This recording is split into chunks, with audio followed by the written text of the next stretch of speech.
Hello folks, we come to the exercise 2.3 and this is our part 1 video. In the 2.1 we looked at Cartesian product, in 2.2 we looked at relations, now we are going to look at functions. Now relations is a particular type of functions. Only some relations can be functions, not all. Only thing you have to be careful that the first element in a relation, the first elements that comes in that relation x comma y, first elements are called as pre-image, second elements are called as image. When it has to be a function, you have to be careful that the pre-images, you cannot have one pre-image having two images, that is not allowed. And then that doesn't become a function, then it becomes only a relation. So that's the only thing that you have to be careful about in function, and that's how you distinguish a relation from a function. Actually, when we see the problems, it will be more clear. So let's take the question number 1. Question number 1 says, I have already written the question, it says that which of the following relations, and these are all relations, you have to check which of them are functions and give reasons. If it is a function, give reasons, and if it is a function, you have to tell the domain and the range. So question is like this, that first of all you decide whether it's a function or not, and if it's a function, then you have to tell the domain and the range, and if it's not a function, then you have to give the reason why it is not a function. So that's how it is. All relations are functions. As I said, you only have to check that the first element should not have two images. The pre-image should not have two images. You have to be only careful about this. Now here you can see that all these things 2, 5, 8, 11, 14, 17, they are all getting associated to the number 1. That is okay. That is quite, see, if it's not so very clear to you, maybe we can do this something called as arrow diagram. 2, 5, 8, 11, 14 and 17. They are all getting associated to this number 1.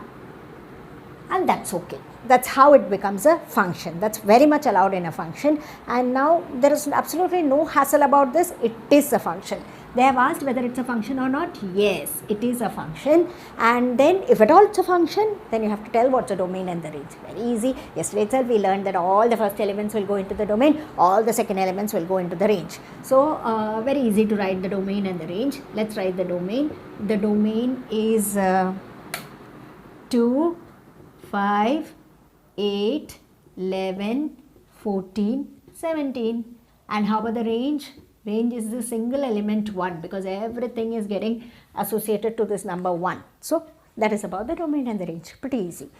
Same way here. We have got these associations. Now if these numbers are, it depends. Certain children, when they observe this relation itself, they are clear whether it's a relation or not.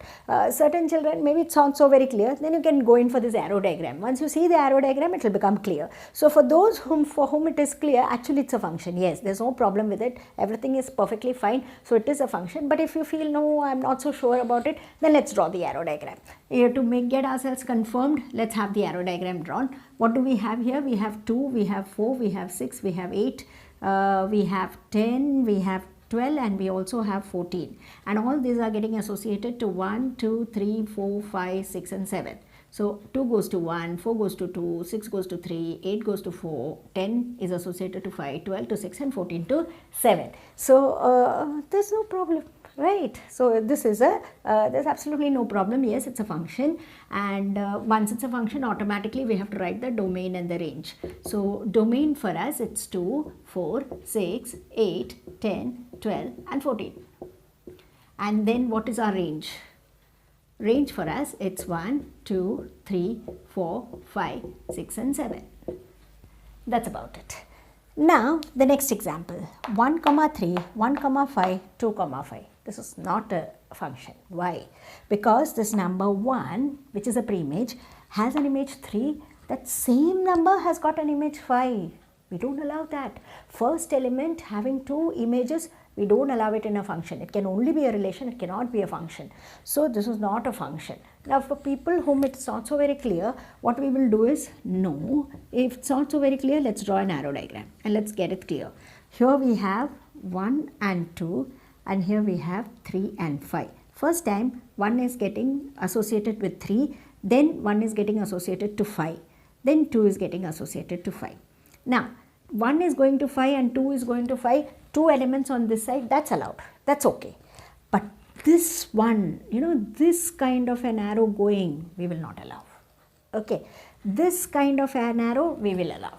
Okay, so this, if it is coming, it's okay, but we will not allow anything like this. Okay, if at all such a thing does happen, then it's a relation, it's not a function. So this is not a function, not a function. Now you have to give the reason. Now either you can give because of this arrow diagram, or a little more systematically if you want to give, you can write, you can write in English that 1 has 2 images, 3, 5. Like that you can write in English, or you can write in mathematical form, or f of 1 is 3 and f of 1 is 5. So it's not a function. The same element 1 has 2 images, and that we don't allow for a function, it's only a relation. So that is about this. Very, very, very important from your understanding point of view. When you do such kind of problems, your understanding about the function becomes fixed. Yeah, okay, come on, yeah, this is how it is, things become clear. That's about this. Now we quickly, again, question number 2 also absolutely important from understanding point of view, also important from your 12th standard point of view. What does a question number 2 say? I'll quickly go through the question. It says that find the domain and range. They give you a function. Function is defined. Now on the basis of this function, you have to find out the domain and the range. It's not so easy like this. Here everything was ready-made, laddu, it was given. But here there are no laddus. You have to make the function, you have to make yourself familiar with the function and then find out what is the domain and the range. So as beginners, what we will do is, we will take some examples and we will make ourselves understand how the function is, and with the help of that understanding, we will try to find out the domain and the range. So now, for example, suppose I would like to write f of 1 here. What would it come? Minus of modulus 1 minus 1.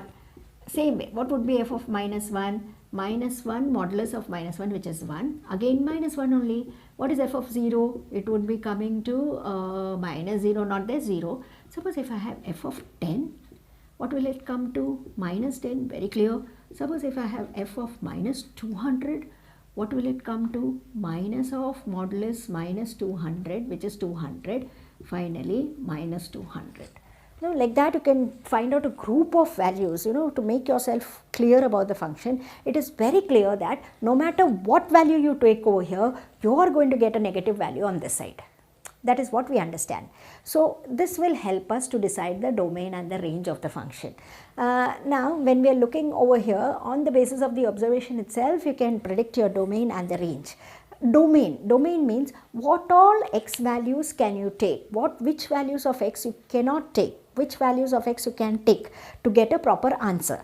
Now here, no matter whatever real value you take, you will definitely get an answer. Okay, so there is no restriction on the value of x. You can take any value, you are going to get any real value will give you the answer. So that is the domain. Your domain is going to be the real numbers. You can take any real number, you will definitely get a answer for it or get a function for it. So that is the meaning of domain. Which values of real numbers are permissible, which can give you a proper answer. So that is domain is that. Now range. What is the kind of values that you are getting in the range? We observe that we are getting all negative values. Okay, so it's a negative part of the real number line which is going to be your answer. But then also 0 is included. Okay, you get a z, when you take f of 0, you get 0 also. So basically your range is the negative part of your number line. So it is minus 0, close to the interval minus infinity, 0, closed at 0. Right. So that is that's how we decide domain and range, by our observation. Now we have the next function, very important, f of x equal to root of 9 minus x squared. Now here also they ask us to find the domain and the range. See, again we make our observations. It's on the basis of the observation we will be able to find out what is the domain and the range. So maybe you can take f of 0. We know that f of 0 is root of 9 minus 0, which is 9, and that is 3. Then you can take f of maybe 1, then it is root of 9 minus 1, root 8, probably something like 2.8. Then you can take f of, you can take maybe f of minus 2, f of minus 2 or so. Then you can get root of 9 minus 4, so root of 5, which is 2.2 or something like that. Suppose if we take f of 3, then it is root of 9 minus 9, which is 0. What happens if we take f of 4? Root of 9 minus 16, and this is not a real number in answer. We are working with all real functions, and therefore that is where the domain comes into play. Which kind of values is permissible for you? If a certain value gives you a non-real answer, then you're not allowed to take that value, and that will restrict your domain. So in this case, your domain till 3 it's okay, and we have been observing if 3 is okay, minus 3 also will be okay.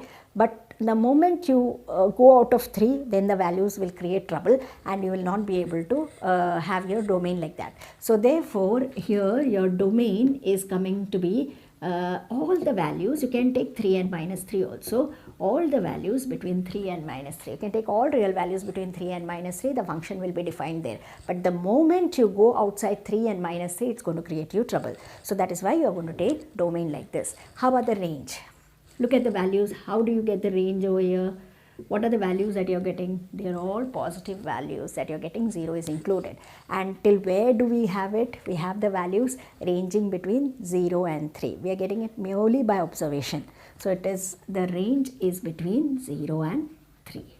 So that is our range. There is a shortcut of doing this also. Actually, this 9 minus x squared, you kind of look at the values where it will be positive, and when we work it out, that is where you get the hint that x will be in the range of minus 3 and 3. That's how this is prompted. Moment you get this domain, then you can substitute the value and you can get the range also. So this is two very important exercises from two important questions from this exercise, very important from next year's point of view. The next question we are taking it up in the next part. Thank you.